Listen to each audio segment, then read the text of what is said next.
அரசியல் கட்சிகளின் நீண்டகால கோரிக்கை ஏற்பு.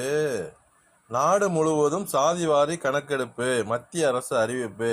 இப்போ திமுக என்ன தெரியுமா சொல்லலாம்?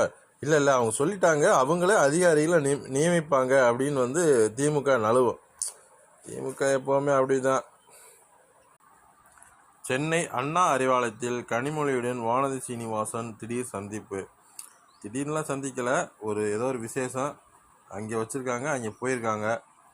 2 பேருக்குள்ளே பார்த்து பேசிக்கிறாங்க. என்ன, நம்ம 2 பேரும் கூட்டணி, திமுகவும் பாஜகவும் கூட்டணி சேரலாம் தான். ஆனால் இன்னைக்குள்ள சந்தர்ப்ப சூழ்நிலை சேர முடியாது. ஏன்னா ஏற்கனவே நம்ம 98லேருந்து 2004 வரையும் கூட்டணியில் தான் இருந்தோம்.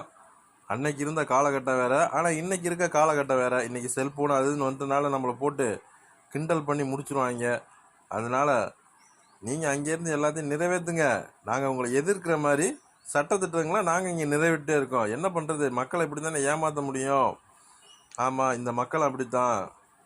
500,000 கொடுத்தா மனம் மாறிடுவாங்க. இன்றைக்கி இருக்க செல்ஃபோன் இருக்கிறனால உடனுக்குடன் மக்களுக்கு தெரிஞ்சு போகுது. அதனால் சந்தர்ப்ப சூழ்நிலை சேர முடியல. அதனால் கவலைப்படாதீங்க.